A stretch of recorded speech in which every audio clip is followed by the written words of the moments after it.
Gaano nga ba kadelikadong magpamasahe sa may leeg? Siya si Chayada Praohom, 20 years old na isang singer sa may Thailand. Nitong December 8, 2024, biglaan na nga lang binawian ng buhay si Chayada sa may ospital. Sabi ng mga doktor ni Chayada, nagsimula daw siyang hindi makagalaw matapos siyang magpamasahe sa leeg ng 3 beses nitong October and November. Ayon nga sa post si Chayada na October 28, 2024, inikot daw yung leeg niya sa bawat session niya ng pagpapahilot na imbes na gumaan nga yung pakiramdam niya, mas lumala pa yung pakiramdam niya. Sa pag-aakalang normal na side effects nga lang ng pagpapahilot yung nararamdaman niya, nagpahilot nga siya ng nagpahilot na mas nagpasakit nga lang sa katawan niya. Bago binawian ng buhay, nakapag-post pa nga itong si Chayada noong November 6 at sinabi niyang, "I want my story to be a lesson for those who like being massaged a lot.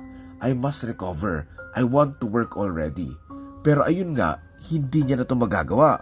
Eventually, hindi na nga niya magalaw yung buong katawan niya until on December 8 nang natuluyan na nga si Chayada. Maliban kay Chayada, meron pang isang turista from Singapore na si Lee Muntuk yung binawian din ng buhay matapos magpamasahe sa Phuket, Thailand. Ngayon, nag-iimbestiga nga yung mga pulis dahil yung pagmamasahe nga sa leeg yung pinakatinuturo nilang dahilan kung bakit nga sila binawian ng buhay.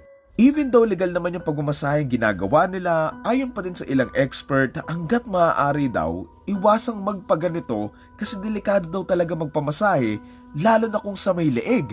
Sabi pa nga ng isang doktor, "I've warned people before, do not ever let the masseuse twist your neck because it can be fatal."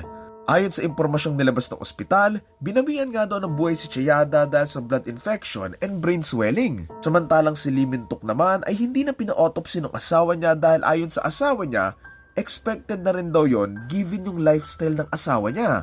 Pero regardless, tinitignan pa rin ng mga investigador kung meron nga bang koneksyon yung pagmamasahe kanila Chayada and Lee Mintuk or nagkataon lang talaga to.